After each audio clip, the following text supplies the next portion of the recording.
Holy fuck! I'm coming! This podcast is not suitable for children or those who are easily disturbed. Spoiler warning for whatever is in the title of this episode. And now for the obligatory socials. Please like, share and subscribe. You can find the podcast on Twitter at HorrorPod69. You can also follow us on Facebook, Instagram, Slasher and Goodreads. Become part of the Disturbed community by asking for the Facebook group and Discord links. Send dick pics to the Horror of Babylon podcast at gmail.com. Support the show at patreon.com/the Horror of Babylon.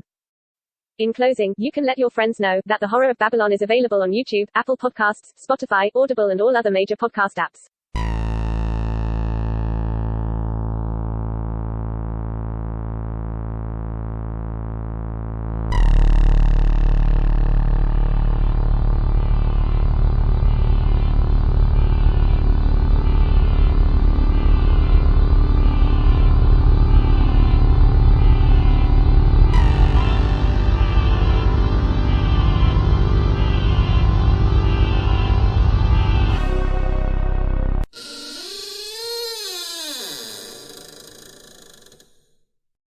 Welcome to episode 104 of The Horror of Babylon, where we are discussing Stephen King's The Eyes of the Dragon.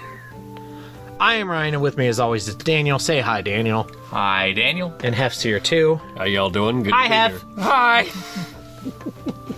It's good to be here. And speaking of surprises, thank you to our patrons, Abigail, the First Breaker, Chain's mother of dragons. Oh, it's topical. I hope that wasn't one of Abby's kids that Roland the Good murdered and put up on his wall. Stepkids, maybe. Yeah, maybe she's the stepmother of dragons. There you go. Okay. And and Logan, the Full Metal Patron. And Ben, the fourth. Patron of Hope. And Mia the Fifth, the Rainmaker. She makes it snow. A blizzard of the century.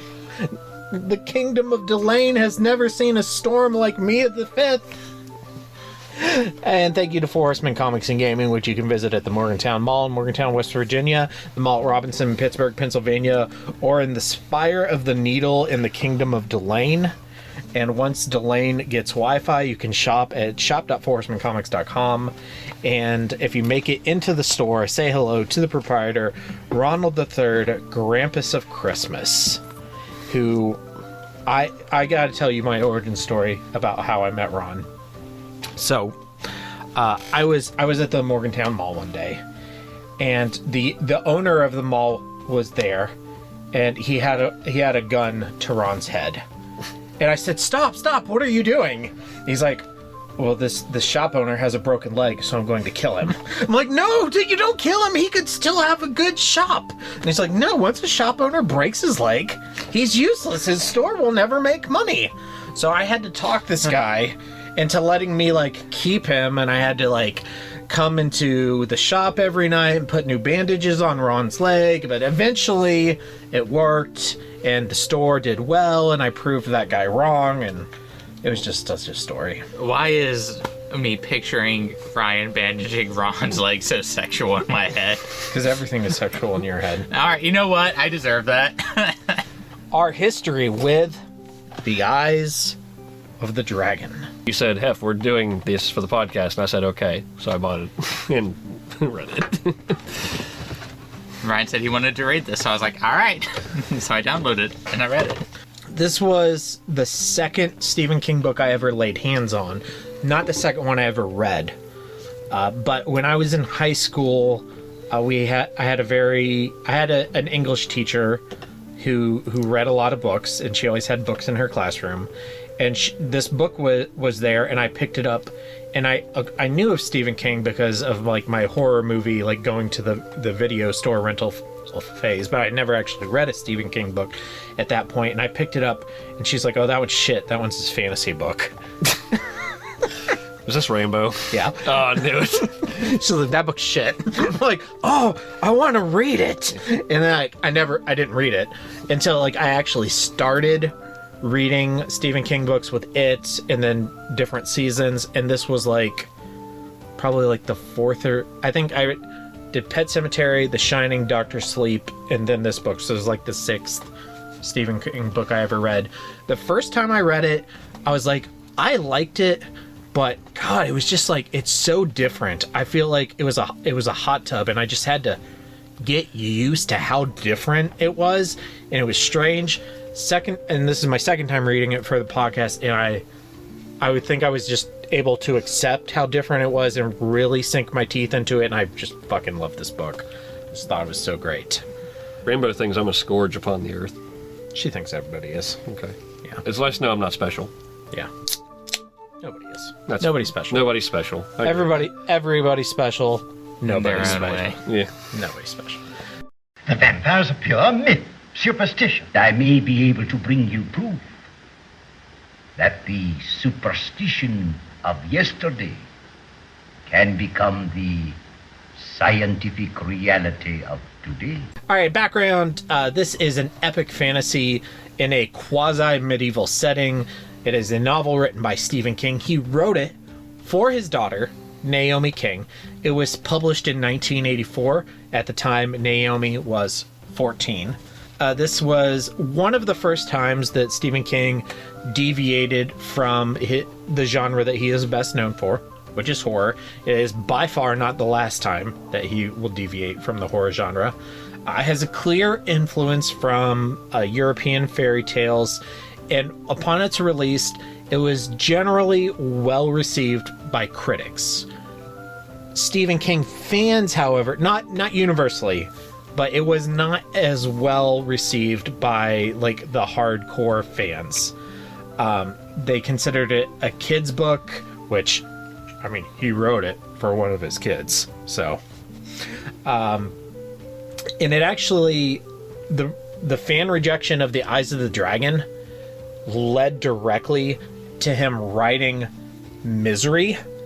Misery is a horror novel about a romance writer who wants to stop writing romance but is kidnapped by his biggest fan and forced to write a romance novel. You killed my Misery. Honey, what? Stephen King put me in his book. So you can see where he wrote this fantasy book for his daughter. Some fans didn't like it, and he had this reaction. Fine, I'll write Misery. I would want Stephen King to write a book about me, but he already does. His books are filled with perverts. Stephen King saw Misery as a metaphor for his feelings about being chained to writing horror. For you Zoomers out there, it's like where your TikTokers make a certain kind of TikTok video, and then they get famous for that kind of TikTok video, and they want to stretch their creative wings and make a different kind of TikTok video, but their audience likes the TikTok videos they're known for. So it's like that. You get typecast into your content. Yes.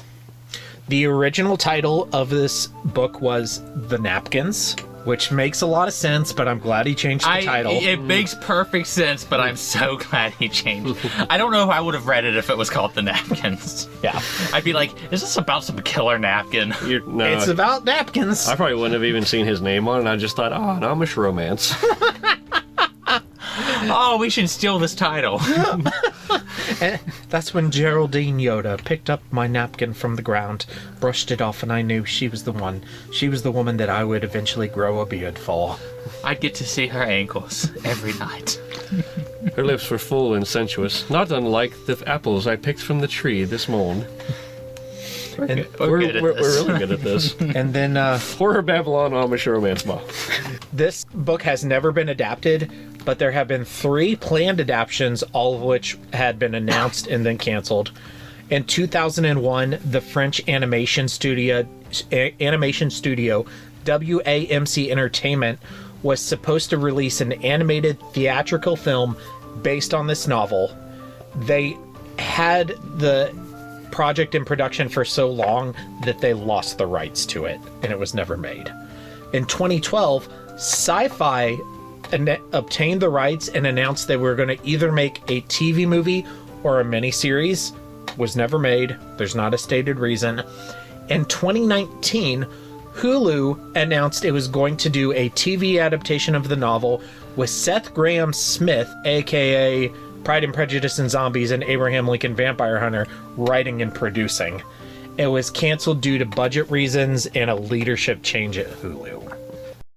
And that's that. Another story in the classic, infallible 3-act structure. Good enough for Aristotle, good enough for The Simpsons. Mr. Sislak, I have a feeling there's going to be one more act to this story. Well, I'm not hanging around for that. 4 acts. Okay, structure and themes. Let's talk about the structure first.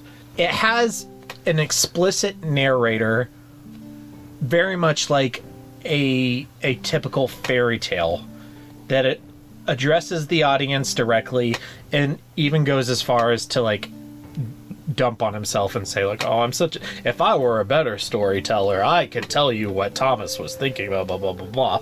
It reminds me of, like, The Princess Bride. Yes. Yeah, like, I got very much the idea when I was reading it. Like, it felt, I just imagined Peter Falk talking. Yeah. As you wish.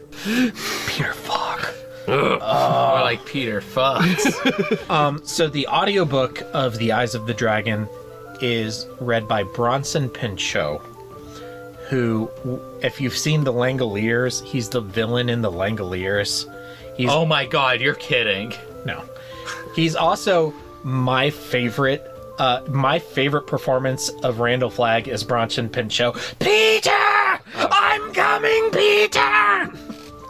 He's got this, like, I listen to some of this on audiobook, and the parts where he's Flagg are just legitimately disturbing. Yeah. Like, because he hits that guttural deep voice. I'm assuming you haven't seen The Langoliers, right? Now I'm not going to be able to picture Flagg as anyone but the dude from the Langoliers. So the villain in The Langoliers is just, like, straight insane. Just, like, crazy, screaming at the top of his lungs insane. It's so funny. And it's really cool. Okay, so let's talk about the structure. We'll talk more about Flagg when we get to characters. Daniel, what do you think of the structure of this book? I'm distracted now. It's fine. It was written. Princess Bride's a really good example of someone telling you a story. Mm-hmm. It's not my favorite way for a story to be expressed to me, but I don't hate it. I enjoyed it a lot. Like, I'm just going to say it. I am super high on this book. I like this book way more than I thought I would. And the way that the book is written is one of the big ways in which I like it. Because I love The Princess Bride. I love how he kind of does the, like, there's something about, like, somebody telling you a story and then, like, kind of almost, it's like, well, that's for you to think about later or something. Like stuff like that gets me. I love it. The narrator continually tries to convince you that Thomas is not a bad boy. Yes. But he always ends it by saying, but it's up for you to decide. Yeah.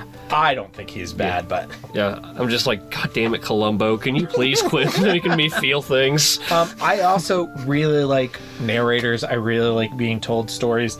Maybe that's because, like, when my brother and I were young, our dad, when he wasn't working, read to us every single night, and also made up stories and just told us stories, like, every night before bed.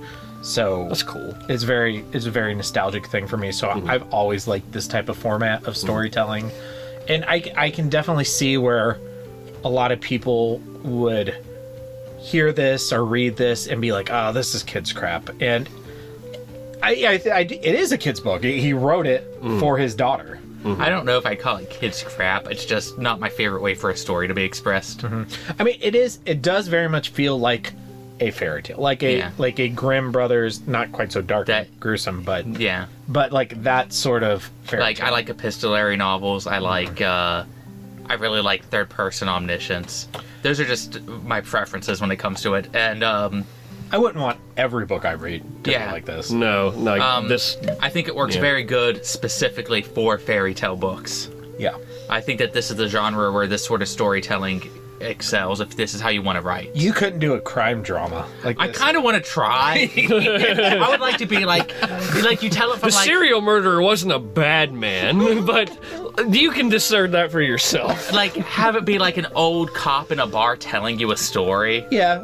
Was Bundy really You know that what? bad? I think I'm gonna do this. I think that'll be my 5th book. Okay. Because I got my next 2 planned. All right. Where the fuck are the first ones? I want to read those. You can read the first one anytime you want. I'll send it to you to give me your email. It's mostly linear until it's not. Yeah. I actually really like that. Yeah. That's my in terms of story structure, that's my favorite part of it. Mm-hmm. It felt it's not quite as off the rails as it. Yeah. But it's like, all right, let's talk about what happened to this character for these 3 to 4 days, and then let's go back 3 days and talk about what happened to these characters. I honestly love that to death in this book. Mm-hmm. I think that in terms of jumping around, it is the gold standard of jumping around. Yeah. But this gets the silver medal, and that's not bad. No, I completely agree. It's not, and it could have been confusing, but it's not. I feel like I knew what was happening all the time, but just like if somebody explained to you how that happens, you're like, oh, that sounds like it could get confusing, but it doesn't. At least not to me. It doesn't confuse me either. I don't want to say it would confuse, it might confuse somebody who's not used to that kind of storytelling. Yeah. Like if you've only ever read linear stories, Mm-hmm. I have my boss at work, she reads a lot of sex books. I promise there's a point to this. Did you show her Mothman to a Flame? Every year I buy her a birthday present, and it's Mothman porn. I promise there's a prick to this. But she cannot read. She told me, I can't read anything that's in the third person. It confuses me because all the books that she reads is from first person narrative. Like, first person perspectives. And that seems tough. I feel like half the books that you read is third person. Yeah. I thought it was silly, but then I try to think about it. I'm like, I guess if literally all the books you're reading are from the first person perspective, it would be weird, yeah. And then somebody throws a third person perspective book at you, you're like, what is this they crap? Yeah. It's supposed to be I. I struggle with present tense sometimes. Yeah. That's one that gets me every now and then. I struggle with my favorite is whenever you have an entire chapter that's just from one character's perspective. We talked about this in the Five Nights at Freddy's book, where sometimes it would switch character perspectives in the same chapter. I've done that a couple times when I write, but sometimes you're like, it needs to be from this, and I don't feel like breaking it into a new chapter. Yeah. But anyway, that's it. So I can see how that might confuse somebody if they've never experienced something that jumps around with the timeline. Even if you've never read a book like this, if you watched Sleeping Beauty, or everybody's experienced a story like this. I think that this is the most accessible version of it. I think this is more accessible than it. I just think it does it better. If that makes sense. Yeah. The novel. In terms of the timeline jumping around, the structure. I think this book... It's more ambitious. Yeah. I think this book specifically benefits from having it read to you in audiobook form. Yeah, I agree. Hugely so. There are some books that we've read on this podcast that we've done on audiobook that can get confusing because it's like a character's thoughts, but it comes across as a character speaking. I think my biggest example is when we were reading Hellraiser, or The Hellbound Heart. The Hellbound Heart. And there's I read the physical book and Ryan listened to the audiobook, and there's a section where there's two conversations going on and they're happening in two different spots, and in the book it's represented by it being in brackets. And I had no idea what the fuck was going on. But when you're reading it in an audiobook, it's just the weirdest back and forth you could ever hear. Yeah. I keep meaning... I'm sorry, go ahead. I'll finish. But this is... But a story structured like this...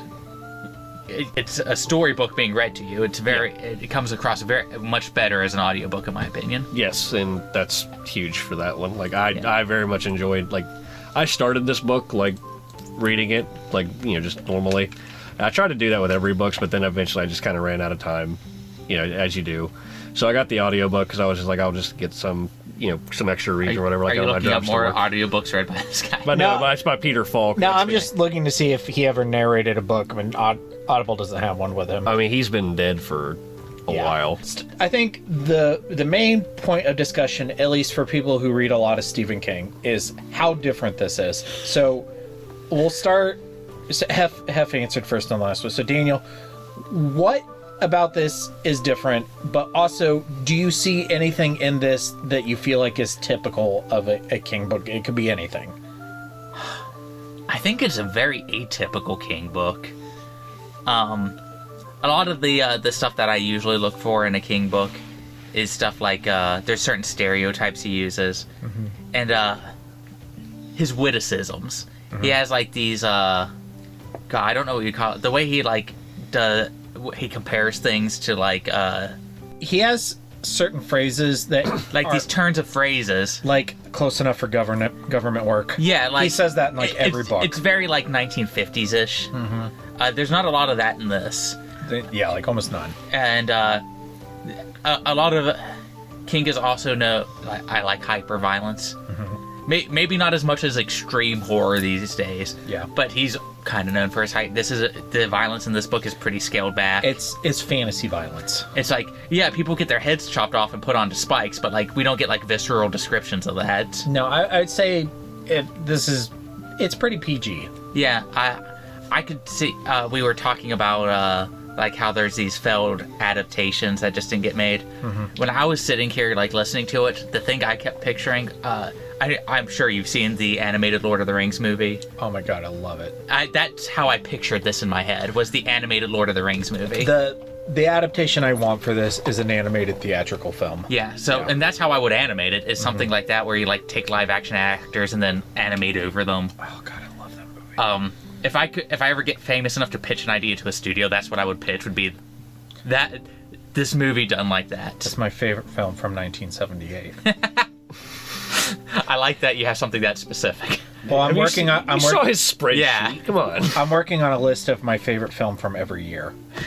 Okay. Anyway, in terms of stuff that like I recognize, I'm going to say the really big words and the small difficult words. King is just really good when it comes to expressing himself. He has a very robust vocabulary, to where anytime we've read a Stephen King novel, he uses a word I'm unfamiliar with, I pause the book. If I'm reading it, I highlight it, or I put post-it notes when I read stuff for this. And then I look it up because I try, I want to be a writer. I'm trying to add to my vocabulary. Maybe not use it exactly, but if I have it in the back of my head... At least know what it is. Yeah. And you get a little bit of that in this. I can't think of a specific example, but he does use... His language is very Stephen King, even if it's not as maybe thick with it. I think what shows most in this book, as far as like what you would call like a Kingism, is probably like the character depth, rather than... So, I've noticed with King, like to as far as with the exception of I think like probably characters don't develop a whole lot, but they have a lot of depth to them. At least I think it depends on which one. It depends on the book. It depends on the book. Like, again, it being the exclusion word, I guess. But some of the ones I've read, like, I don't feel like they grow a whole lot. But they're all usually very in-depth. And this book, excuse me, this book very much has your characters all being very deep characters in a very... in a medieval time where, like, I don't know if you've read Game of Thrones. Yeah. Can I add to your thought? Yes. King is very good, and this is also in this book, is he's good at making the worlds feel lived in. World building! That's why this is such a King book in terms of world building. Yeah. And, like, the world has a history, has an idea of what the history is. You know the Kingdom of Delane by the time you're done with this book. You know Derry. Yeah. Mm-hmm. You know Salem's Lot. Yeah, King excels at that. Sorry, Jerusalem's Lot. People are always like, I think the biggest stereotype for a king weakness is endings. Mm-hmm. And that comes down to his writing philosophy. You just write. His writing philosophy is, I just sit down and I write. He doesn't do outlines. He doesn't have an ending in mind. He sits down and he writes. And some people do outlines. Some people do like a little column A, a little column B. Mm-hmm. I think he's one of the few authors that, like, generally, most of the time pulls off his climax, though. I'm just talking in terms of a stereo. I agree with you, but He is known for flubbing his endings. I mostly disagree with that. I can only really think of like 2 books where I don't like the ending. I hate calling people stupid or saying you just didn't get it. But a lot of times when I hear the criticism, they're like, I can't believe the monster was just a giant spider. And I'm like, it's not just a giant spider. So much more than that. And like, I don't want to talk down to people, but that's sometimes when I hear the criticisms. He's your creepy next door neighbor, Icarus Thick. I want that movie to get made. Yeah, I do too. It's our first party. I think as like an It parody, that would be pretty great. Be great. Yeah. I'm still stuck on Know Thy Utensils. You're a sinner. Fat kid throwing a rock. Anyway, sorry. Yeah, world building for me, that's like the biggest like kingism that's present here. Yeah. And as Hef was saying, character depth, you really understand Thomas, Peter, Roland, Sasha. And from a fairy tale perspective, I feel like that's very different. From you go ahead. You first. You first. Okay, high five. Okay, using I already mentioned Sleeping Beauty as an example. I don't know if you guys have seen that in recent years, but Prince Philip and Princess Aurora are not the deepest characters. But you understand them. Yeah, not knocking that movie. That's a great movie, but yeah. But this book very much like you get a lot of character depth over very imaginary people, but they feel very real. These feel like very real people. I'll add to that. I even understand Randall Flagg from a fairy tale perspective. He's a chaos demon. He's the bad genie. I'm like that's. I think he makes more sense in this novel than he does in The Stand. 100% do. I also agree. Let's try and table that. Till we get to characters, but I agree. But yeah, so okay, let's keep going. What would you say are the core themes of The Eyes of the Dragon? I think hope is a big thing. I was going to say. Oh, you go ahead. Oh yeah, you're fine. And commitment. Like Peter is loyalty. Loyalty. Like commit. Like these. Like you make your bed and you lie in it, and you just make the best out of it. As far as it would be so easy for Peter to just go up in the needle and just die. Yes, but no. But he doesn't. Fuck that. Yeah. And even the people who follow him, like they're so loyal to him. Like even as a boy, they just knew this was to be their king. And Peter is not loyal to like the crown or to himself, but he's loyal to the kingdom of Delane. He wants to escape and become king, not because he wants to be king, but because he knows that he's going to be a better king than Thomas is, or Flagg is. Yeah. And that'll be better for the kingdom of Delane. And all the people around him understand that to a degree. Even the guy who put him up there is like, I have doubts about my decision, and it racks him for years about it. Yeah. The theme that I latched onto the most was jealousy and the consequences it can lead you to. Thomas. Yeah, I think that it isn't the main theme of the book. I think what you guys hit on, what's like the main theme. Family also. Yeah. But jealousy is also a big one. I think jealousy, a lot of fairy tales are cautionary tales. And Thomas is the cautionary fairy tale portion of this novel. I'm not very good at remembering fairy tales off the top, but there's a lot of cautionary tale fairy tales. Like, this is why you don't do X. This is why you don't spy on your dad. Or this is why you don't be jealous over your brother. King Midas is about greed. Yeah. Yeah. So that's probably the best Cain example. and Abel is about envy.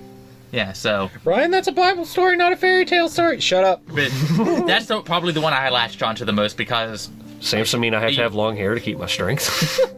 Jealousy used to be one of my biggest character flaws. Yeah. Is just not being able, especially when you can't understand why it works out for another person. And Thomas knows that his jealousy is irrational. Yeah. Because he knows Peter is a good person, and he knows Peter is not trying to screw him over, but he can't help it. Yeah. So. Okay, cool. Is this a young adult novel?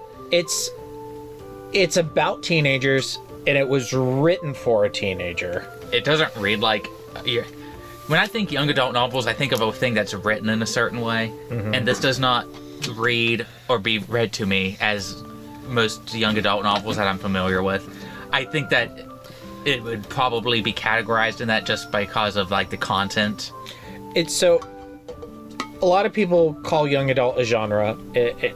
Sure, it can be, but like really, it's like It's a demographic. it's a demographic. There's middle grade novels, which are for kids like under 12. Young adult is from like 12 to 18, and adult is like over 18.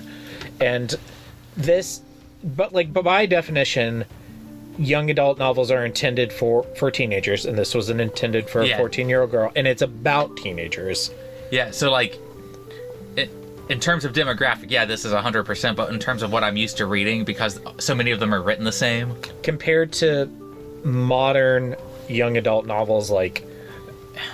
I hate being like this, but a lot of them are written to be products. Like, this is going to be the next Hunger Games, or they try to pitch it as that.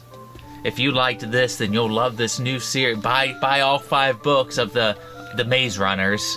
But to be fair, other genres do that. Like, as I was looking up stuff for Let the Right One In, I saw covers with stickers that said, "This is the new Stephen King. This is the new Salem's Lot."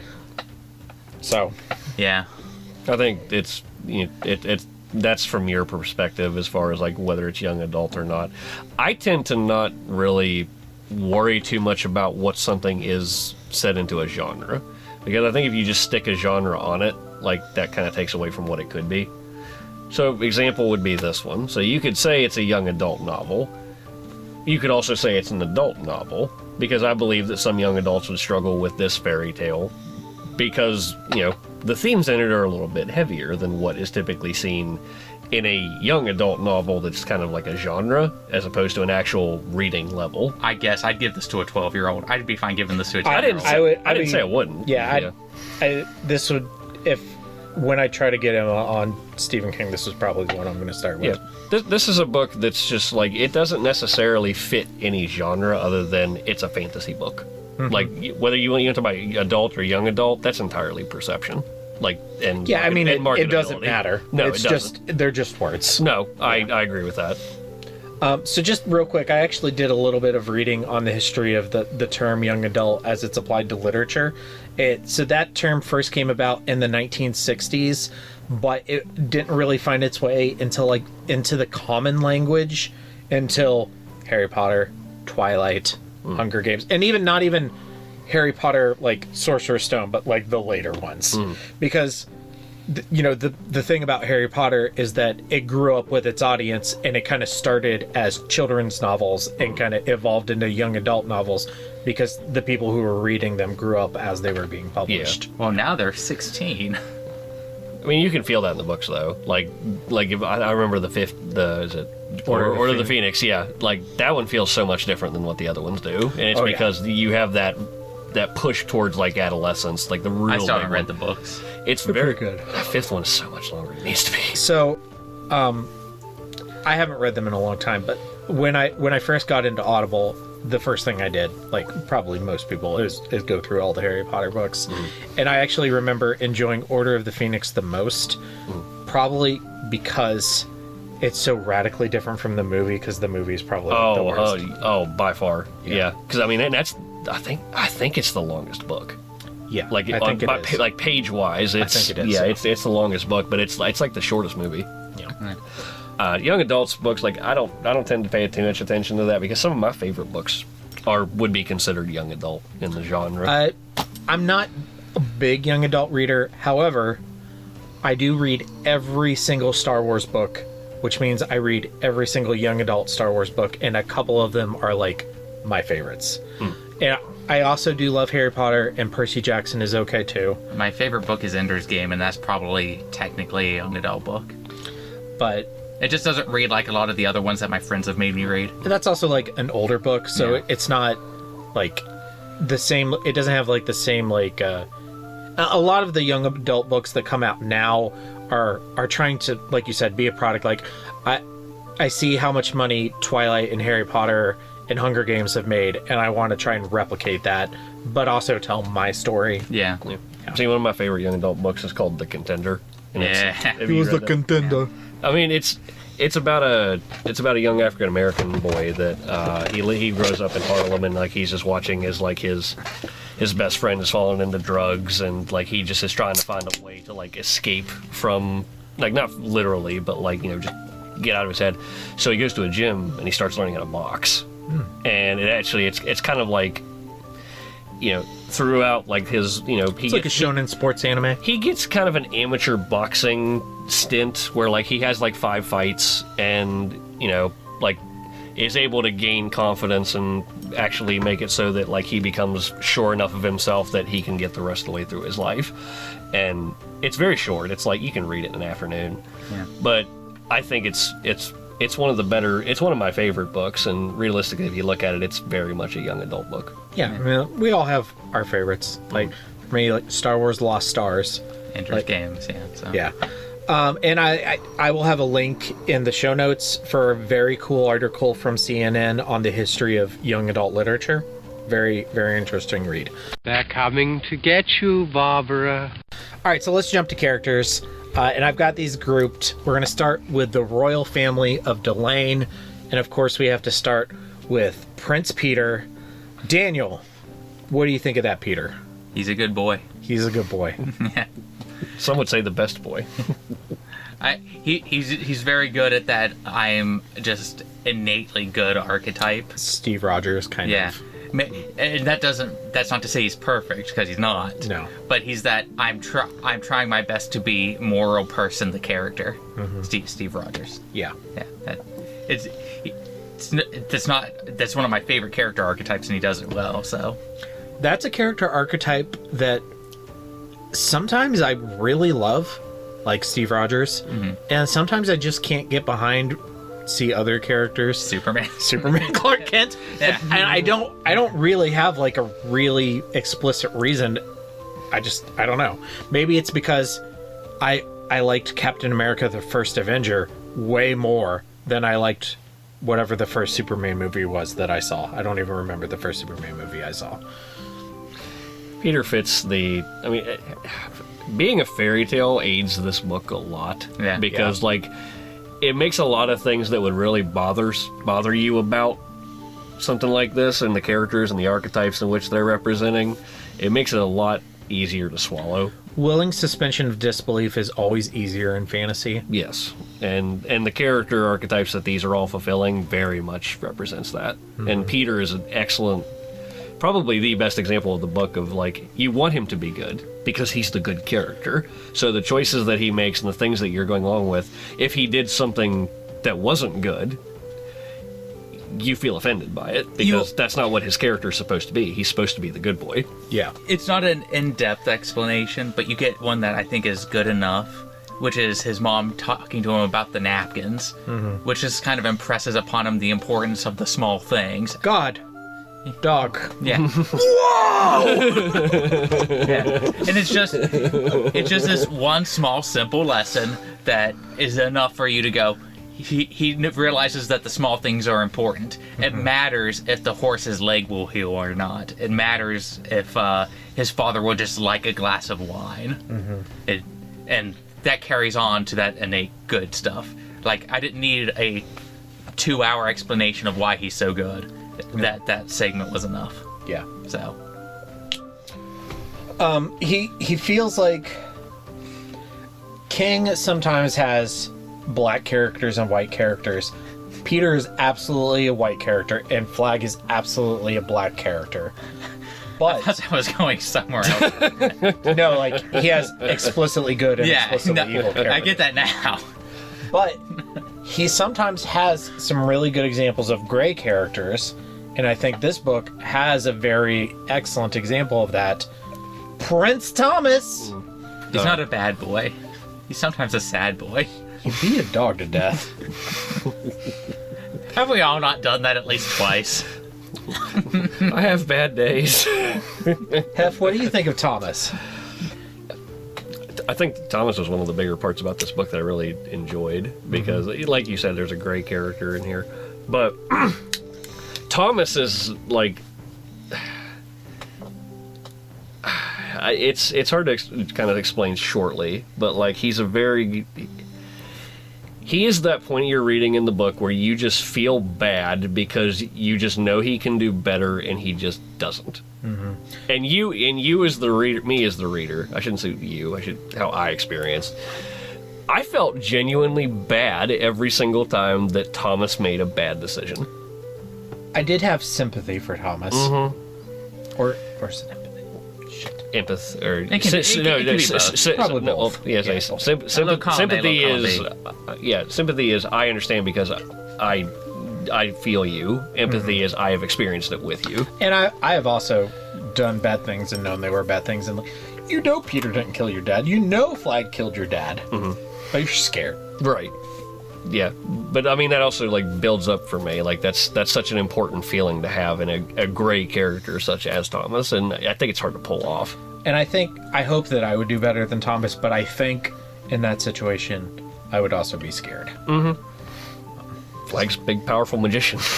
He's a bad man. He's a bad man. Daniel Thomas. I mean, I agree with you guys. Mm-hmm. I empathize with them because I understand jealousy very well, and it is a very corrosive emotion.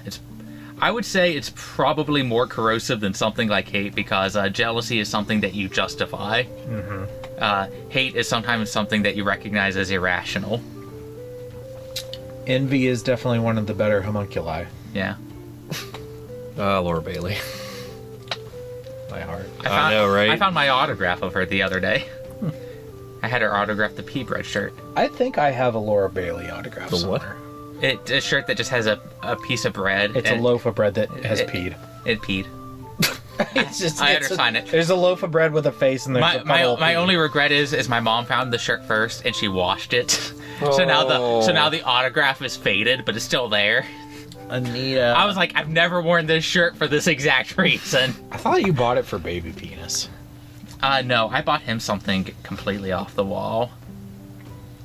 I know that pea bread sounds like it's completely off the wall. Yeah, what did you buy more off the wall than the bread pea t-shirt? I bought my sister a Pedo Bear t-shirt because she thought the concept was hilarious at the time. I also think the concept is hilarious. It's terrible, but... Yeah, so I bought her a Pedo Bear t-shirt. I think that's more off the wall. I think there's a good example of different... Like, if Pedo Bear, just came out today...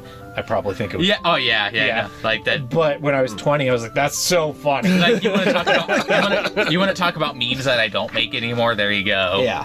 No, I don't share. I mean, outside of our personal Discord. But... Yeah, but and it's usually just ragging on the one dude. Or me dating 20-year-olds. Yeah. Daniel's a Pedo Bear. A dilf. I gotta stop being a dilf there, Daniel. Dilf. More gray. King Roland III, or King Roland the Good. Now, the people of Delane, they didn't love King Roland. Yeah. But they didn't hate King Roland. He's alright. He was the, George Bush. I think there's definitely some people who hate George Bush. I don't know. But the ones who liked him, though... I think we're too polarized for recent examples. We have to go further back. Yeah. He was who was the president in the 1960s? JFK or Nixon, or no, Johnson. Yeah, Johnson. He's the Johnson. I don't know. A lot of people hated Johnson. I don't know. Vietnam, you know. Yeah, fuck that guy. Yeah.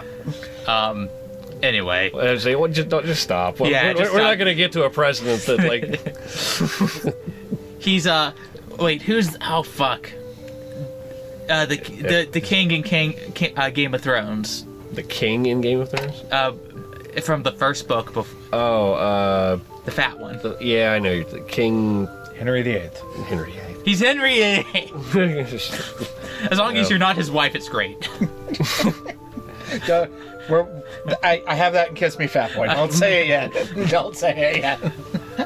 Okay. I was on board with this guy until he talked shit about Thomas's boat. Yeah, that was disappointing. We talked about how I cried during Angel's Border. Yeah. That made me tear up in the middle of the hallway at work. It was super sad. I got so upset. I was like, there is very... And I understand, sometimes maybe you say stuff about your kids behind closed doors, and he's an old man, so maybe he didn't think his voice was going to carry. And he also is... They say several times he's not that smart. But I'm like, at least wait for him to exit the room and shut the door. It's having 2 children and putting an equal amount of attention on both. Virtually impossible. So hard. I get it. But if your kid brings you something, don't immediately start talking about the accomplishment of the other kid. Yeah. Mm-hmm. If I ever have children on accident, that's the one thing I promised myself I wouldn't do. If you ever acknowledge the children you've already had on accident. Yeah. Well, I'm not going to acknowledge those ones because someone else thinks they're the dad. Okay, that's fair. I don't want to ruin a family. No, you don't ever want to break that apart. Yeah. That's bold of you. And I'm John Redcorn and they're Del Gribble. They're just better dads than me. Like the mom from Evil Dead Rise said, your dad thinks that co-parenting means paying child support. Yeah. And I don't want to make that much money. I like the image of King Roland that King builds up, that he's just kind of there and he keeps the kingdom together and the kingdom doesn't fall apart. He's actually super similar to the Game of Thrones king, because he's also kind of an ineffectual king that's just really good at hunting. Maybe that's where I would bet that George R.R. Martin has read this book. You guys keep talking. Game of Thrones was 81. Let's just this is 87. Oh, I keep forgetting how old those books are. Yeah, it's because he's 1,000. Yeah, I have known that the books were super old and it took a long time for them to get adapted and be popular, but I always forget that.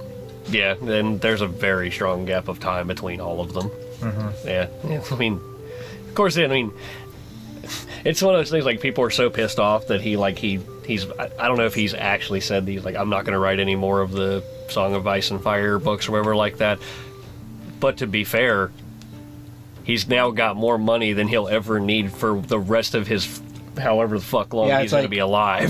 J.K. Rowling is known as being like one of the best authors ever, but she really has written like 9 books. Yeah. She's like, I don't have to write anymore. Yeah, no. I don't have to work. Would you work if you had to? If you didn't have to? He's also like 80 years old. I mean, he's an old man. At this point, like, if somebody took my work and made me bukus of money for it, I'm just like, thank you, buddy. I'll be on my boat. See you. I'm not gonna work anymore. Yeah, I don't have to write shit. Are we complaining about George R.R. Martin not finishing a series? I'm not complaining about it. I'm saying that I just don't give a fuck. And when people bring up the concept of, he has to finish the series, he has to finish books, he's like, no, he fucking doesn't. He doesn't have to. He doesn't have to do shit anymore. I kind of feel it's shitty to do to your fans. Yeah.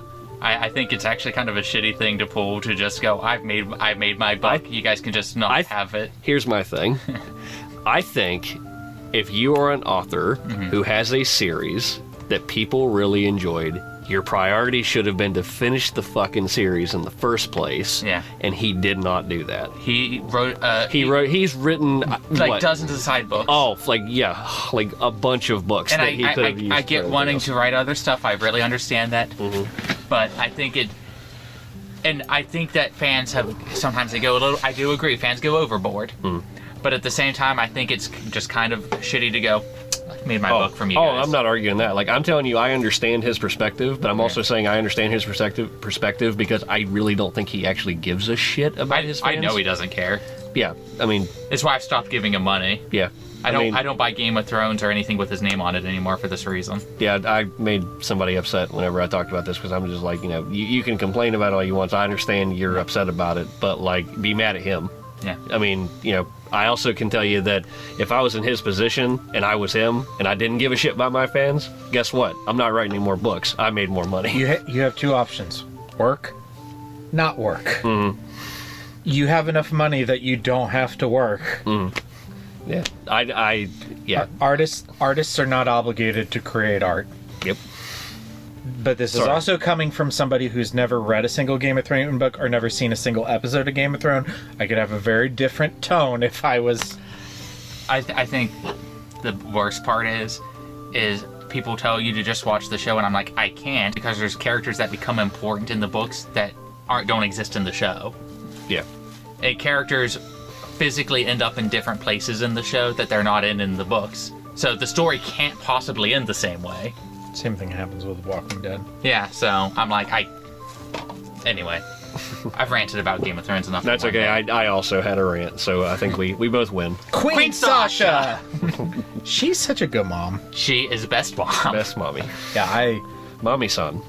I really imagine her as like a super MILF, but... Mavis's mom. Mavis's mom. I would have had 20 children with this woman. I don't think I would have stopped. He just doesn't like sex. He's just like, I can do it a couple times a year, but that's it. I like this Women wine, scare though. me.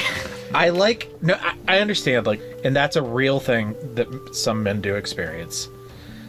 I like that Roland at least recognizes, I'm not that into sex, but I need to at least try so that she likes it. They even acknowledge that he's smart enough to know that women actually like sex a little bit, so he tries to do it every once in a while. In the kingdom of Delane, there's no delusion that women don't like sex. I was like, okay, I mean, and he tries. And it was then that King Roland invented foreplay. And that is when he got his title, King Roland the Good. You could say that he was the best in the kingdom, but I'll let you decide that. No, before King Roland, there was no nipple play. Next time I read this book, it is 100% going to be is Columbo. It's Peter Falk or nothing. I want you to. I'm going to get you a physical copy of the book, and we'll just have you narrate. I'll just be a fucking New Yorker. Peter Falk. Peter Falk. I was on this show called Columbo that Ryan's never seen, but he's seen The Princess Bride so many times. I think I've already said everything about Queen Sasha that I need to say with the napkin and the dog. There's no way she's not a MILF. There's no way. Yeah. She's thick in the best possible ways. The way that she's important is that how she raises Peter. Her impressions upon Peter. And then she doesn't get to raise Thomas, and then Thomas is the flawed one. If she got to raise Thomas, I like the I like the Thomas had just used a napkin. Everything be kosher. I like the story with the I know it's important later and stuff like that, but I just really enjoyed where she was talking to Roland about the dollhouse and how it's just he needs to be able to do this, and I like that she's kind of his center. Roland has his problems, but for the most part, she's the one that kind of pulls him together to be able to be a good king. It's kind of unusual to have a male character that is so in love and so focused on a female character, but there's not a sexual aspect to it. No, I mean there is, but not because that's what the man wants. Yeah. It's kind of a unique relationship. It is. It feels genuine though. Yeah. King's good at genuine. Yes. Okay, so Peter's allies. We're going to start with Lord Chancellor Anders Painter. I love that name. I pictured him in one of those old-timey wigs this entire time. I really like how whenever Peter has an interaction with somebody, he comes up with some grandiose title for them, and then King is and they were never called the Lord High Chancellor of the Stables before, and that's why they respect Peter, because he called them. I just pictured him as one of those 1600s old-timey judges the entire time. I pictured this guy as medieval Jim Gordon. That's not bad. Yeah. It's probably better than what I had. And he's just completely by the books until he's not. And that's kind of his arc is I guess I can use the bat signal. Speaking of, I pictured Michael Caine as this guy. That's better too. No, Pete. I don't know if I made the right decision on Peter. I think it works for a fairy tale, but there's just one thing that I was kind of really, no one's going to question this, and that's when Flag goes, "Oh, I used to have a sample of this sand," and I'm just this judge is so smart in every other situation, and everything, tears are enough to make him go, maybe this kid's guilty of something. Yeah. And then I'm I just, for me, I'm shouldn't he turn to him and go, "So you used to have some of this, did you?" And it went missing. When did it go missing? Hey, maybe we should ask him some questions. Yeah. That's like the only point in this book where I started to question the logic. Yeah. That's literally the only scene. You're not wrong, but fantasy for and a fairy tale. they get away with more than others do. Like, Yeah. if it was a crime drama, I'd be like, hey, listen. yeah. I'm like, buddy. In Spirited Away, Haku, who says, Chihiro, you're disappearing. You have to eat food from our world or you disappear. Okay, well, you're fixed now. And you don't question it. Like, okay. Yeah.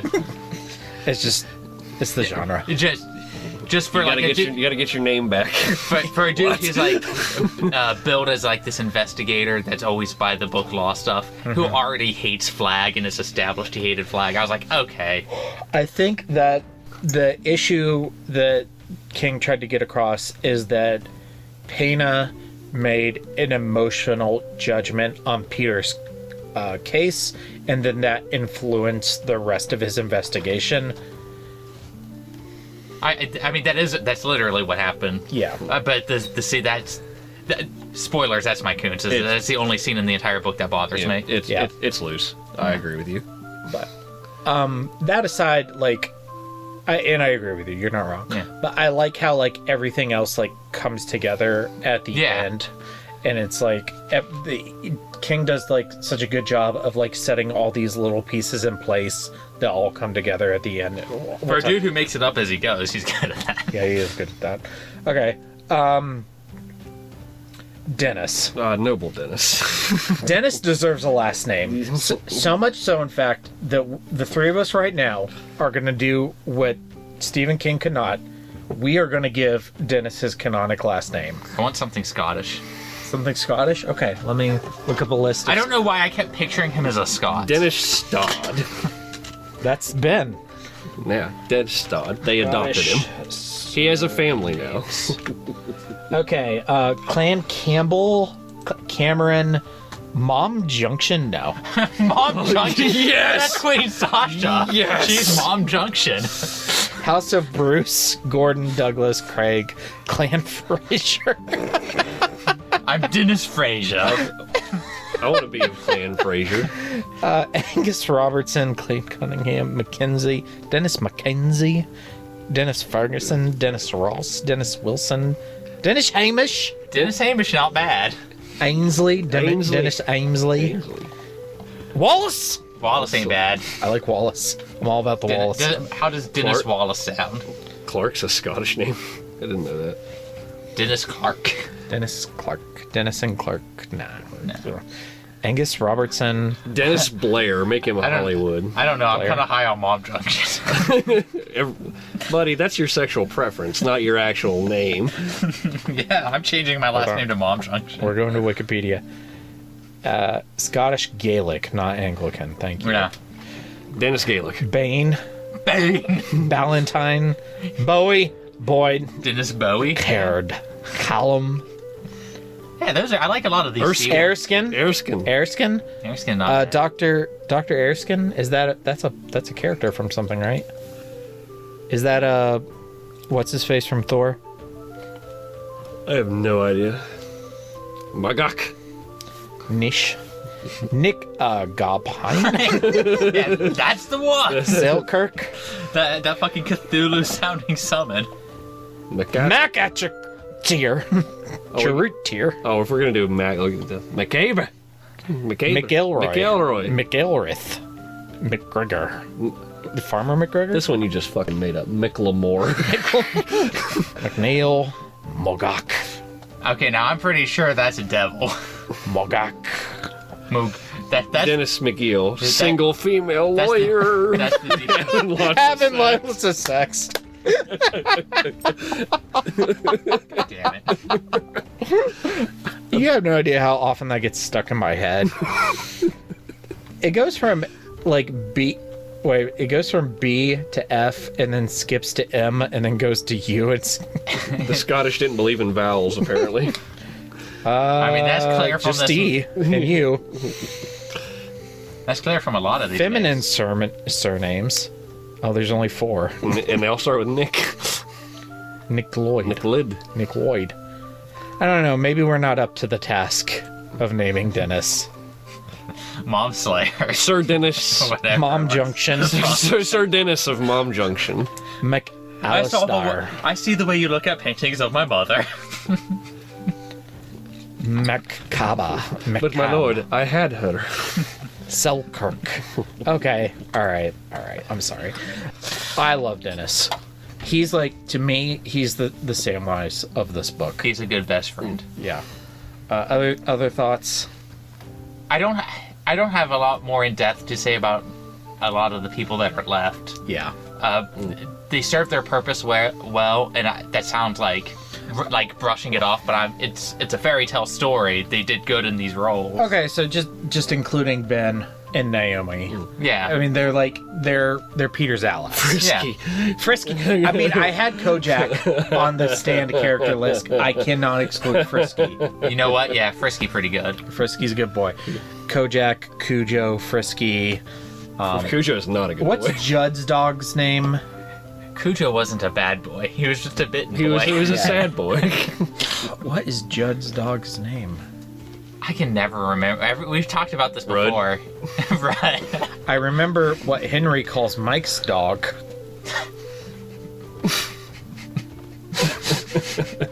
It's Mr. Peanut Butter. I believe H.P. Lovecraft had a similar name for his cat. Yeah, I guess we kind of been burying the lead. Let's talk. All those characters are good. They serve their roles well. I really like Dennis because he's basically Samwise. Let's talk about Flag. Daniel. So far, it's the best version of Flag. I agree. This one, his powers are more consistent across the board, like what he does and can do. His motivations are they're simple, but they're effective, and they're consistent across the board. The whole time I was reading this, I was thinking about Hef's rant in our Stand episode about Flag and how he should be more like Sauron, and this is so much closer to Sauron. It's not because it's more like Sauron. Yeah. But either way, it's better. But now that I'm picturing him as the Langoliers guy, it's a little silly. I mean, now that's what I'm seeing. One of my favorite scenes is him running up the steps of the Needle, screaming, "Peter, I'm coming to get you, but Peter!" Now I'm picturing the Langoliers guy's face screaming it. Yeah. Instead of like this, I guess I was picturing something closer to Sauron before. What I normally picture is the ghost of Christmas Future from the Muppets Christmas Carol. That's not bad. That's how I picture Flag in this book. Okay. How do you picture him? Is it you in a robe? It is me in a robe, actually. Like, it's basically just my beard's down to here, but it's not gray. It's just, like, kind of scraggly or whatever like that. Because he's Flag the Black. I mean, what was the guy's name who did the audiobook? Bronson Pinchot. Yeah, okay. So I read the first chunk of the book I read actually in book form, and then I lost time, so I had to try to so I was just like, fuck it, audiobook now or whatever like that. And that dude just did such a crazy Flag. Like the last part's crazy, but the other stuff is like before that.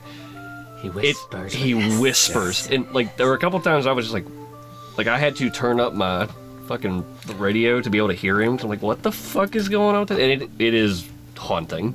I have seen 3 screen adaptations of Randall Flagg, including Matthew McConaughey and a Skarsgård, and this is my favorite. Oh, he's so good. Yeah. Is he still alive? I want him to be the next Flag. I think so, yeah. Well, he's looking that up. But yeah, like you said, I went on a rant in the Stand about how I didn't like Flag in this one. This is the exact opposite. This is exactly what I would want from a Flag character out of a story like this. He can voice him in my animated movie. Yeah. He's still or unless he's died very recently, yes. I liked how they didn't with one of the bigger problems I had a lot of with the Stand version is his powers were kind of everywhere, and then he was kind of everywhere. At least in this book, he stayed consistent. I want to cause chaos, and this is how I'll do it. Yeah, and he's blatantly there just to say, I'm a troublemaker. Where there are sometimes, in the Stand, he's like, I'm building an effective society. I'm the Antichrist now. Now I'm just sort of a mad dog throwing people off of roofs. Yeah, he just goes everywhere. And this one, like, it mentions that he doesn't remember all his lives. Yeah. So, but in a fairy tale setting like this, that makes way more sense than something that's like basically with the Stand up to like Flag is the most remarkable thing about that book. The rest of it, a lot of it is so grounded that he's such an extraordinary piece of that book, and it's weird. Here's a good time to bring this up. I've been waiting for an opportunity. There is no official chronology as to how The Stand and Eyes of the Dragon fit into the Dark Tower series. The consensus among fans is that if you're going for a Randall Flag chronology, it's The Stand, The Eyes of the Dragon, and then go into the Dark Tower series, which is why I chose to have us read them in this order. And that's because the consensus is that Flag in The Stand is a very emotionally immature villain, and after The Stand he leaves that world and goes to other worlds, and what you're seeing in The Eyes of the Dragon is a Flag that's now hundreds if not thousands of years older and has matured as a villain. Okay, no, I like that. That makes more sense. I mean, yeah, because all the problems that I had with him in The Stand is generally the opposite in this book. And then we'll revisit this when we read The Gunslinger. Because even like when he freaks out into this book, it's like it's a build up to him freaking out at the end. Mm-hmm. It's not like him just losing his crap out of nowhere. Yeah, it's him. He's cool and calm through the whole thing until at the very end, after his fucking crystal ball tries to throw it in his face, he finally realizes Peter's escaping with napkins. Peter! Yeah. I really liked how he built his own history as multiple different people throughout the history of Delane. Bill Hinch, the executioner, and he still has the axe he used as Bill Hinch to kill all those people. I have, I think, one more thing to add that fits in characters. And I was so happy Thomas was the one to shoot him with the arrow. Yeah. I think thematically that works the best. That's the Noriko! Yeah. I think that if Peter would have been the one to take Flag out, and like Thomas, I would have liked this book a lot less. I think that Thomas it doesn't excuse everything that he did. It's Thomas's stand. He made his stand. But he finally makes his choice, realizes like this is only the beginning. And even at the end, he's like, that's only the beginning of what I have to do to try to make things right. Fran Goldsmith didn't get a stand, but Thomas did. Well, Thomas is a boy. Naomi was closer to getting it. Frisky was closer to getting a stand. Dana got a stand. Yeah, yeah. I need to stop ragging on King for Franny Goldsmith. Not me. I won't. I will never stop. No. I'm still mad about it. Kill you all! I'll drive you crazy, and I'll kill you all! I'm every nightmare you ever had. I am your worst dream come true. I'm everything you ever were afraid of. We're moving to scary shit, and I'm not even going to ask our typical question. This book is not scary, but, and I'll throw to Daniel, because he's the expert. Are there any horror elements in this book? The freaky shit that Fly can do. And not just like because it's dark magic, but there's even the way it's written, because I read an absurd amount of horror novels. Like the idea of not being invisible but becoming dim, like just not noticeable enough, creepy, yeah. is, I think that's the closest that this book comes to outright horror. It's like a vampire becoming mist. I also think people watching you when you don't know that you're being watched. Like Thomas doesn't do anything perverse in watching his father. But just the idea of it. I still don't want people watching me when I know I can't, when I think I'm alone. Like, yeah. That is creepy. The freak out, like he does literally become a demon at the end. Mm-hmm. I actually think that's like the weakest piece of horror in this book. I think just the idea of his schemes and becoming dim and just these like little subtle things that he's doing are more in terms of, especially the horror that I like. And I think it's written pretty effectively, so. And just a little bit, the idea of one man kind of puppeteering this government from behind the scenes and just being able to casually have all his political enemies executed whenever he wants. Yeah. I don't want to speak ill of the dead. I do. This is not the productive area of discussion. Okay, I'm gonna shut up now. Sandra Day O'Connor also died, by the way. Was she in the Fresh Prince? Not that I remember, but I haven't seen Fresh Prince since high school, so... I have another false memory then. Okay. I mean, she might be. I feel like... it's fine. This is not a good route to go. There are a lot of guest stars in that show. It was on for a lot of years. Yeah. That show has not aged well. Fresh Prince? It hasn't. I believe you. I mean, yeah. Will Smith hasn't aged well. No. I mean, physically, he has. Oh my god. Oh yeah, physically he still looks great. Yeah, no. Jada broke him. And where did he meet her? Fresh Prince. Oh, I didn't know that. Yes. She auditioned to be one of his girlfriends, didn't get the part, and then she was sort of introduced to him through that. The girl that was his eventual long girlfriend, she was cute. Oh, Lisa or something like that. Yeah, I think. Yeah. I don't know. My favorite one was the one that he had in the earthquake. Will, that's real hair. Why ain't it grown out your scalp? Have you not met a black woman before, Will Smith? Oh, so funny. That's my favorite episode of Fresh Prince is when they get stuck in the basement from the earthquake. You know what my favorite episode is? When Carlton gets laid. It's a pretty good one too. The fireworks and the flower opening. The train going. The train. It's just every possible euphemism you can imagine. My favorite is when Carlton gets racially profiled. Oh. To be fair, it's a legitimately powerful acting in a sitcom. It's pretty good. Yeah. Oh no, wait, no. My favorite is whenever he's like, "Why don't my dad want me?" Oh, that's so good too, though. Yeah. That's so good.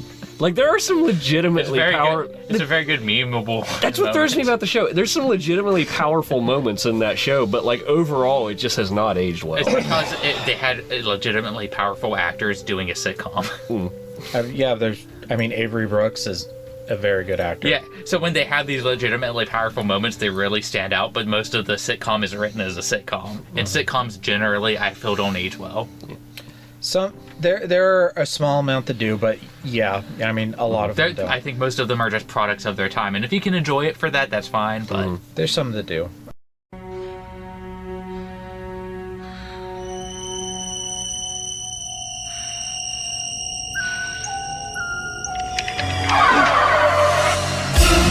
Kiss me, fat boy. Kiss me, fat boy. It is King's Iron. Doesn't look like King's Iron. Before the forge. Where's the forge? You brought it with you, but you didn't know it. So, I have recently used this quote because of this book. It's King's Iron. And I believe the words that were spoken to me was, Danny, what the fuck are you talking about? If you remember, during the Flag and Nadine sex scene in the stand, it's molten pig iron. Yeah. I have also screamed, I feel like a Power Ranger before, which also did not go over well. I did and boom goes dynamite. Yeah, this is why we shouldn't be allowed to listen to things before sex. And there's also, there's something that Peter did with Lois that I also tried. In the ear? No, it wasn't that. There was something else. Or was that... Cleveland does the boom.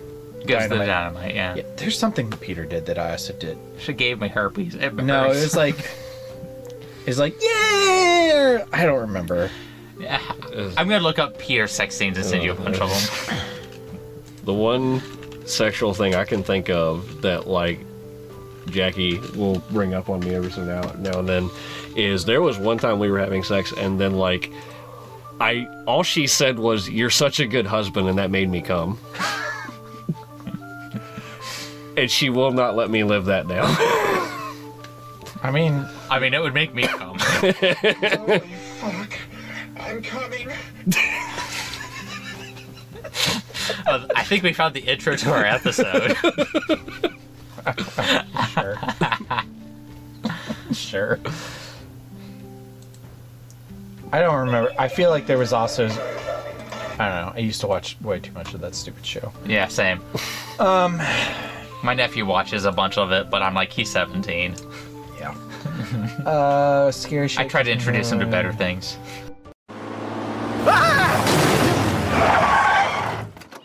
Oh my God, are you Stephen King? No, I'm Dean Koontz. Oh.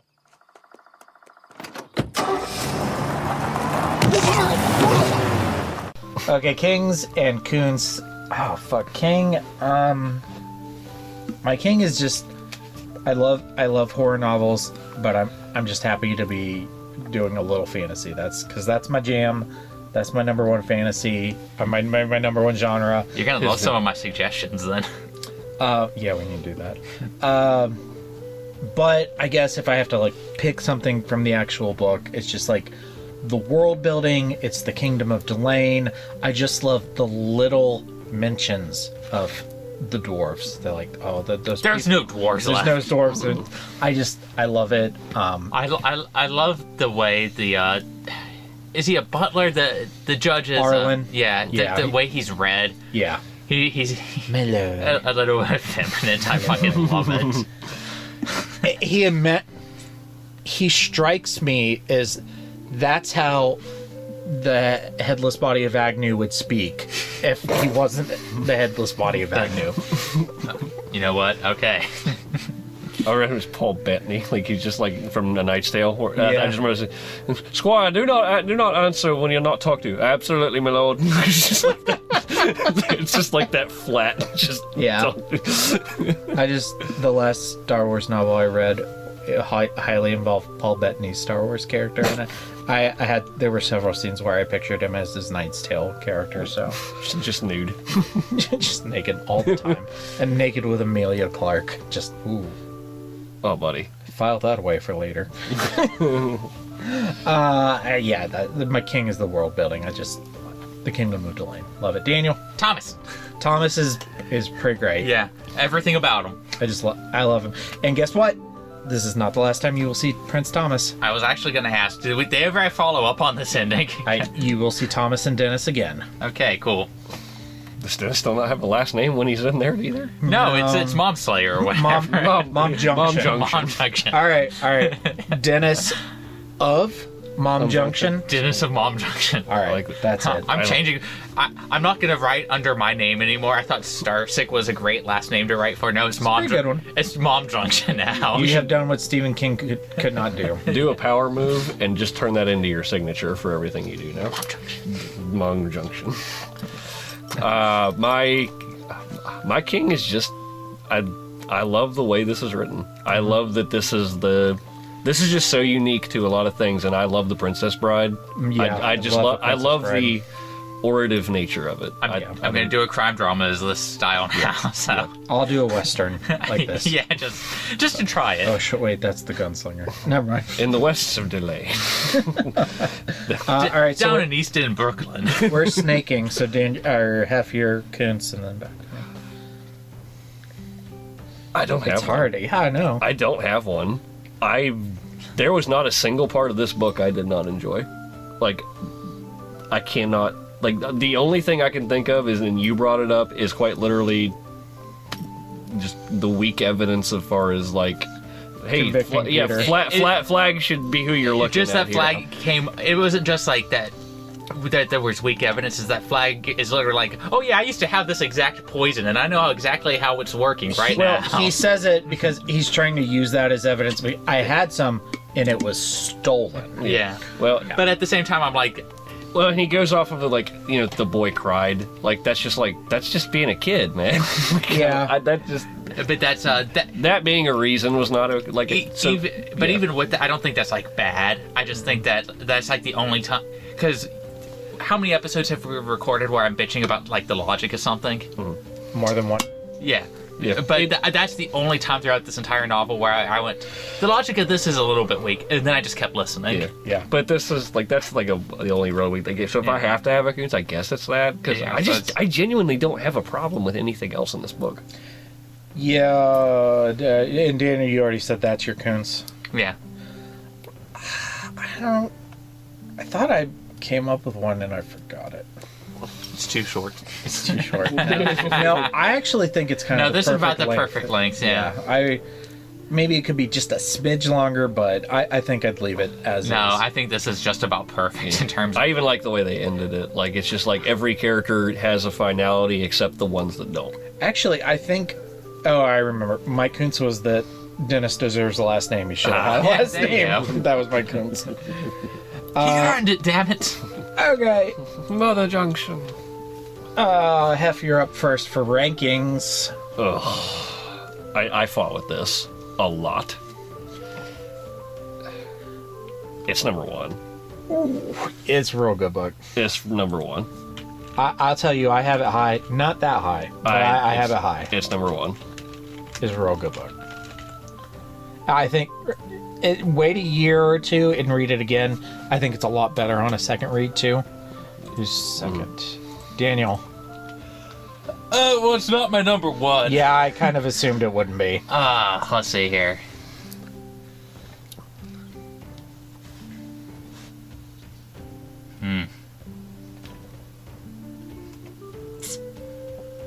I think...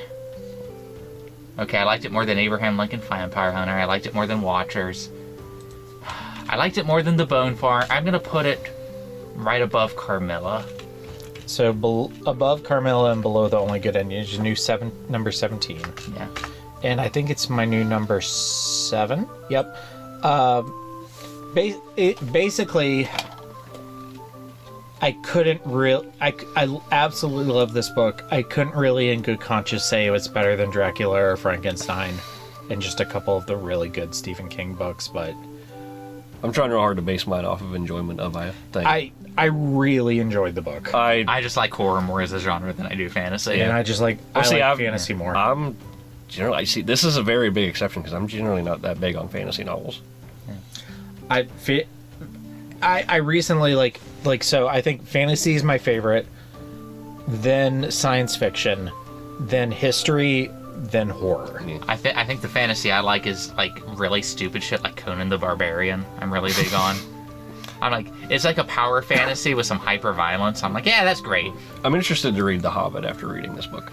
I actually have that as I think that if you like this book, The Hobbit is definitely up your alley. So let's keep going. Ranking, Zombie Day. Oh, I actually have a lot of Easter eggs in this. So when Peter is playing with the dollhouse, his made-up family is the King family. Roland, King Roland the Good. Remember that name. You're going to hear that name a lot in the next 7 books we read. Naomi and Ben. Naomi, the husky girl, and Ben Stodd, Peter's allies, are named for Naomi King, Stephen King's daughter, and Ben Straub, Peter Straub's son. Remember Thomas and Dennis. They're going to show up again. Obviously, Flag. Oh, and Flag, I thought it was funny. I remember this. He's referred to as it. He is referred to as it. As it. There is a following of people who believe that Pennywise is Randall Flagg. I personally prefer them to be 2 different people. I heavily prefer them to be different people. But I can definitely see where some people would think that. Yeah, especially with Stephen King saying that might be the case on Twitter. Yeah. I think Stephen King just likes to be vague. Yeah. And he's okay, like, stoking fires without... Yeah, he's like, I like some engagement. Yeah. So, canonically, Stephen King has said, the book that Flagg reads that he can only read for an hour at a time is H.P. Lovecraft's The Necronomicon. I like how we went all of the Evil Dead movies without mentioning H.P. Lovecraft in the Zombie Day for the Necronomicon. Oh, I didn't realize that was... This is what the name of the book is in the movies. Oh. I didn't know that. I knew that, but like I kept forgetting about Zombie Day because we were just talking about other stuff during it. But I just think that's funny now. This book is completely and utterly jam-packed with Tolkien references. I picked 3, so I wasn't going to list them all. So, the Pirates of the Anduin Huskies, like, the Anduin is mentioned many, many times. The Anduin River is one of the most important rivers in Middle-earth. That is the river at the end of Fellowship of the Ring after they leave Lothlorien, that they travel down in canoes where they eventually the Fellowship breaks. Roland's arrow. that killed the dragon. Warhammer. What one? It's named Foehammer, Yeah, okay. which is Gandalf's sword is named Glamdring the Foehammer. Also, it's a famous arrow, a named arrow, just like the black arrow from The Hobbit, that is the single arrow that killed Smaug the dragon. So, and also there's this line where they were the miners in Western Delane that dug too deep and died for their greed because they dug up these gases that ended up killing them. Is very reminiscent of the dwarves in Moria that got too greedy and dug too deep and ended up unearthing a Balrog and it fucking killed them. There's tons of Tolkien references. I was going to let you list all of them. No. That'd be the whole podcast.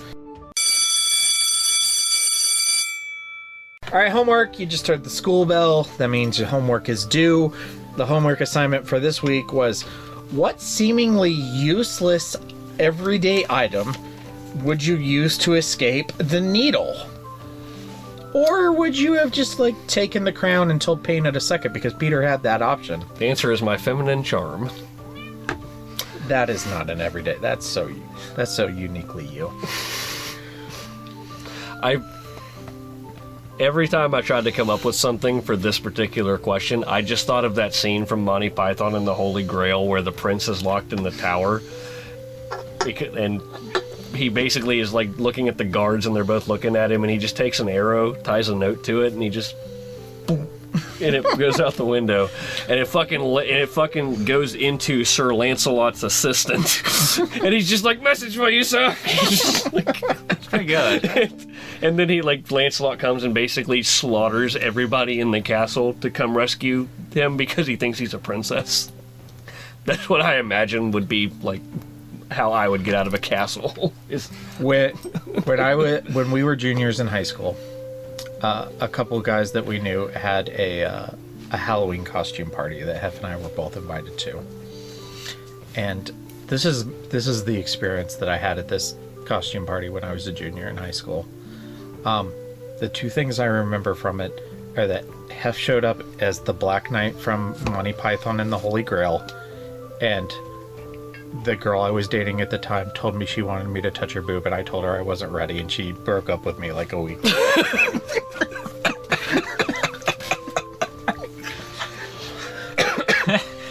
Ryan wasn't a bad boy. He was a good boy. Sometimes a confused boy. He had not learned yet to forge actually, iron. to be fair, her friend told me that. Okay. And she's like, "I want you to touch her boob." And I'm like, "I'm not ready for that. I'm sorry." Okay. On the plus side, my costume was savage because it had dismemberable arms. Yeah, it's like I was more interested in Hef's costume than touching her boob. I was like, "Oh, the arms pop off!" Was this? Yeah. Okay. Shout out. My answer is a turd because I would shit on the floor. Wait, no, hold on. Both of your homeworks have included shit so far. His answers always involve toilets or poop. That's his running gag. But here's the thing. Right? Like, where the jail cell opens and the jailer comes in, I'd shit on the floor. So when he walks in, he slips on it, and I just run out. Okay. I have a similar answer. It's so simple. It's brilliant. Okay, so I would have asked for better quality foods. As your favor? Specifically, I would ask for ones that I knew had bones. And I would use the bones to build spikes. Now the spikes, at first I would try to scale down the castle with, and then when I realized that didn't work, I would try to tunnel out with. And when I realized that didn't work, I'm finally just going to shank the dudes because they keep opening the door anyway, and leave. You know, we didn't really talk about it because there wasn't really like a natural position for it. But what do you guys actually think of Peter's escape of the needle using the napkins? I think it makes sense for the story. I appreciate his Shawshank levels of patience. Oh my god. I would never, ever have been able to do that. Better food would also give me better protein for all the push-ups and pull-ups. Peter don't need that shit. He can exercise anyway. I don't have king's blood. That's true. I need my poor people protein. I need turkey. Hanley. I have a bigger appreciation for it just because I just loved the wholesomeness of him using the dollhouse that he and his mother shared. That, like, play your sissy games. Play your sissy games. Yeah, it's going to help me out, though. I really like the scene where Flag tries to get Roland to take the dollhouse away from Peter, and Roland has this like one clear moment of away from Flag's influence where he's able to see like the good that this toy from his mother does for Peter, and he's just like, he's playing super violent games. It's fine. Yes, it's not like he's doing stuff. That's another thing from the Battle Royale manga. That word got dropped so many times. Yeah, I think that's just like a whole. That's like in 2000, we just didn't give a shit about that word, like that and the R word. Well, and also at the same time, I'm like, they also use the R word in that. I'm like, you know what? A kid whose dad is a big corporate boss would probably call him that. So anyway, I'm distracted. Okay, I felt like it wouldn't be right if we did an episode on this book and not didn't mention the napkins. Yeah, I mean that was the original title. I love the twist of there where like he doesn't know how many of these things exist or whatever like that, and then like I think Dennis walks in, he's just like, man, he's a lot of fucking napkins for like this. If Peter would have known, he would have tried his escape 2 years ago. That was so good. I love that his rope breaks and then he falls into a pile of napkins. That's another thing that's kind of stupid, but I love it. I like to imagine that after the events of the book end, Dennis tells Peter about that storeroom full of napkins, and Peter's just like, fuck me. Dennis, you don't get a last name anymore. It's like, I spent how many years in that freaking tower? I would have eaten the note. You could have sent one. I just imagine him like walking. I don't even think Dennis telling him. Like I just imagine him like walking by, opening a door one day. Motherfucker. Yeah, actually, because Dennis leaves with Thomas. Yeah. So he finds it on his own. Like Peter would just stand there for a full 20 minutes just looking at Dennis. him. Well, Dennis is the butler. Oh yeah. Dennis and Thomas go off to search other worlds for Randall Flagg, and we will see them again. All right, further reading. Obviously, if you like this, check out Stephen King's fantasy series, The Dark Tower, which we are going to be starting the first Sunday in January. We are going to be doing each of the Dark Tower books, including The Wizard in the Glass, which is the spin-off book. So we'll do all 8 of those the first Sunday of each month moving forward in January. The Talisman is King's other like really big fantasy novel. There's actually 2. There's Talisman and Black Houses. Those are the 2 books that he co-wrote with Peter Straub.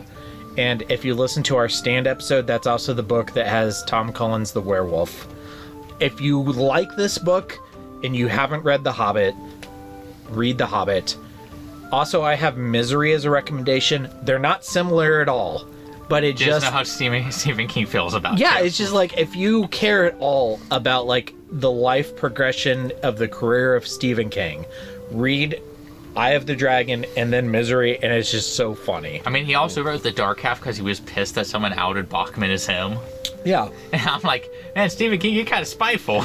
But I mean, like, The Dark Half is a good book, so I'm not as positive on Misery, but it has its high points. Misery left me shaken as a book. It's like I didn't I read it over a period of like 2.5 weeks, I think, something like that. And at one point during my reading time of it, I didn't notice it or whatever. I'm just sitting there reading, and Jackie just comes over. She's like, "Are you okay?"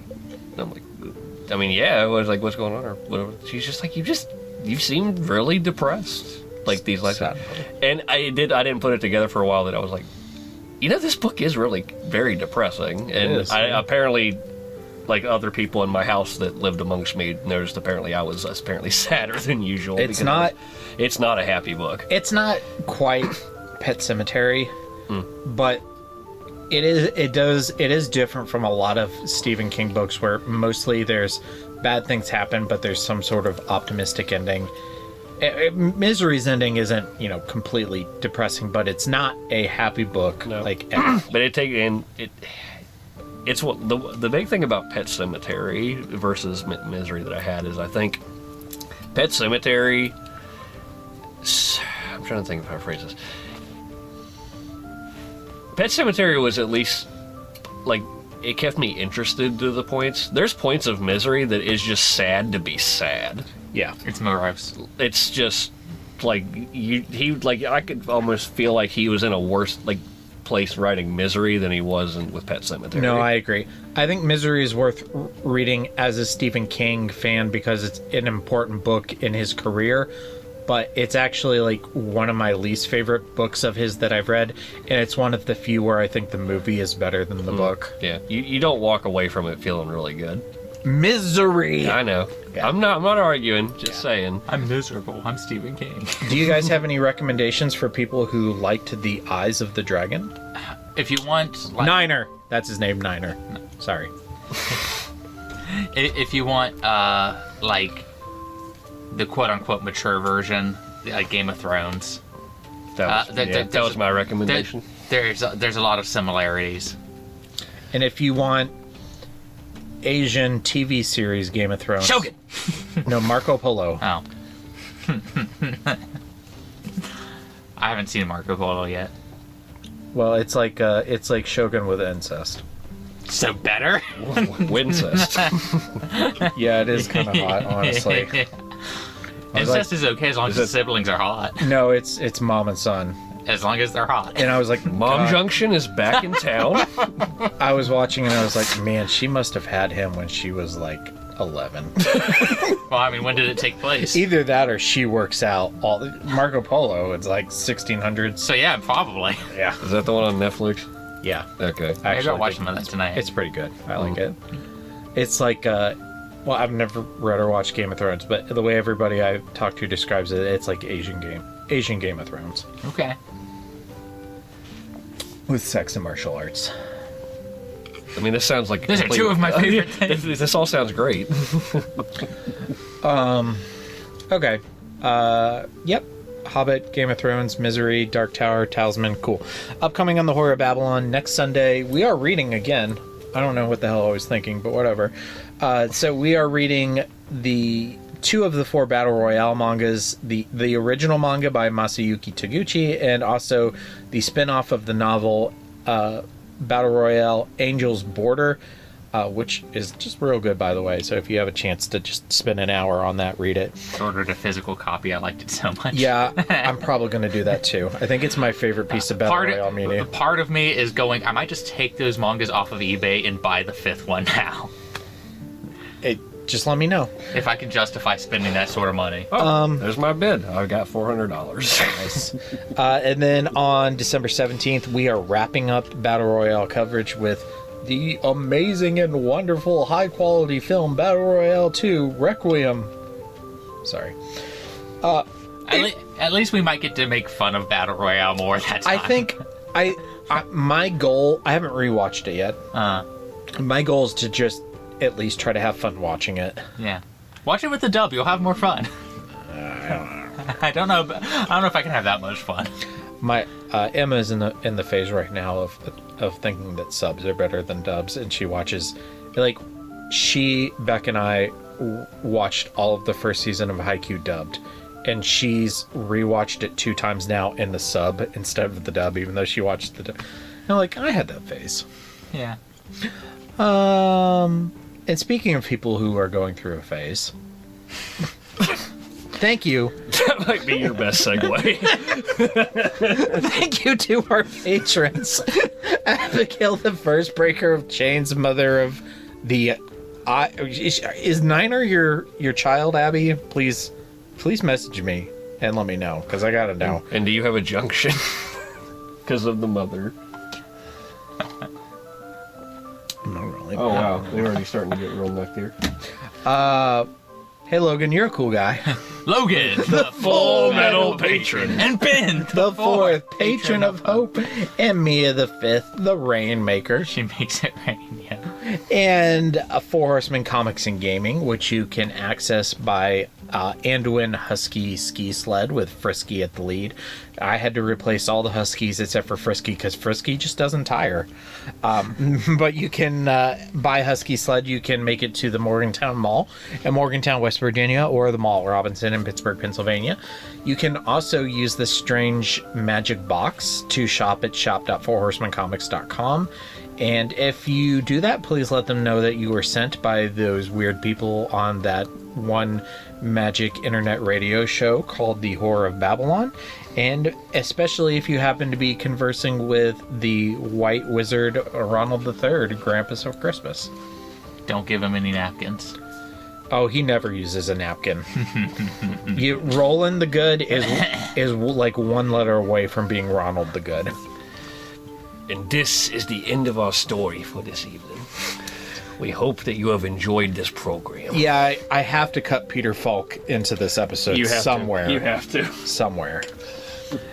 Instead of our normal things where it's like the stuff we use for each of the segments, just use the same Peter Falk quote. Which one, though? Any of them. They're just find random ones. Okay. Can I put Fred Savage in there somewhere, too? Sure, whatever. Have fun.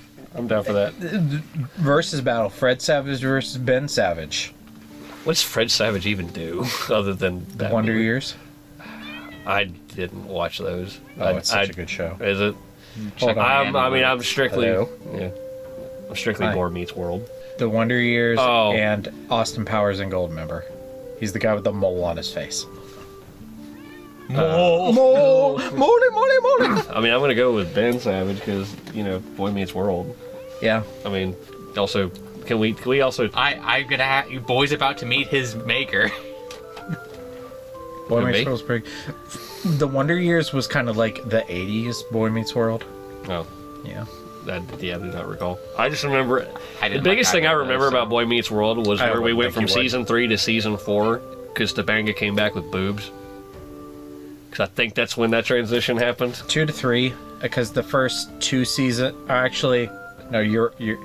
So, first season is 6th grade, and that's when they're still at the elementary school. Yeah. Because, for whatever reason, that district of Philadelphia is...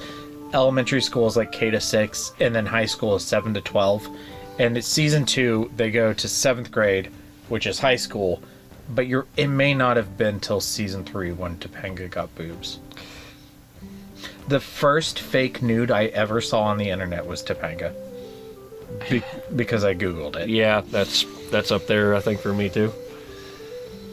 In fact, I think I sent you one. Now that I'm thinking about it. This is the perfect way to end an episode.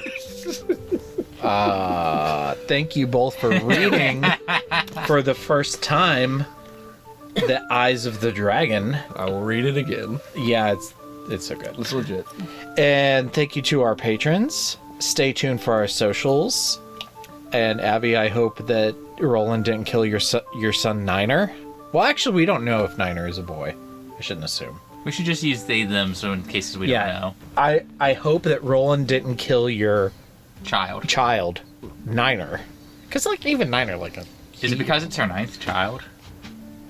We need to stop. Stay scary.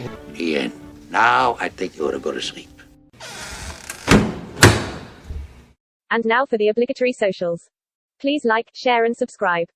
You can find the podcast on Twitter at HorrorPod69. You can also follow us on Facebook, Instagram, Slasher, and Goodreads.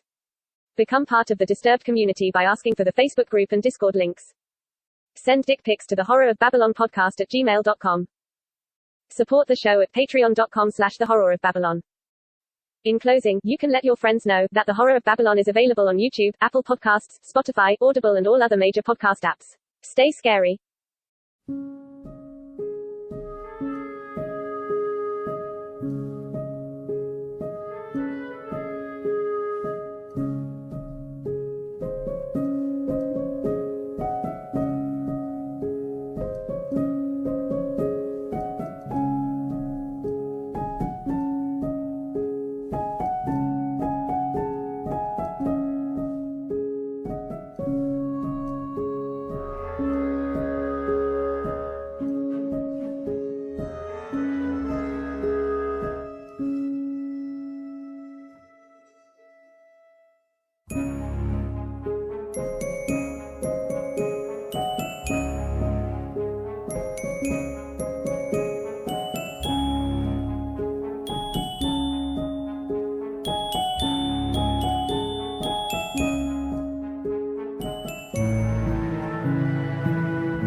Okay. Oh, it's so hot in here. Okay. I want to introduce you to my friend. All right. Your friend is so Okay. This guy knows exactly what I like.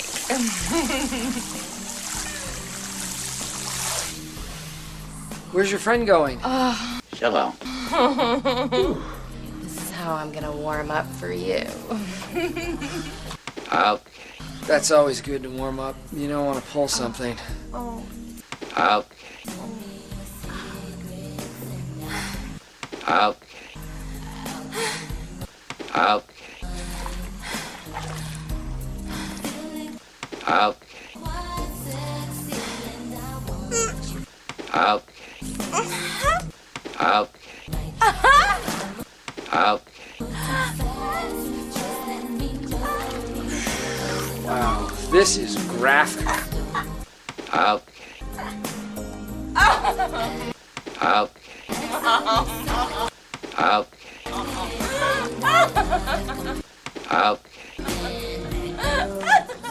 Okay. Grandpa, maybe you could come over and read it again to me tomorrow.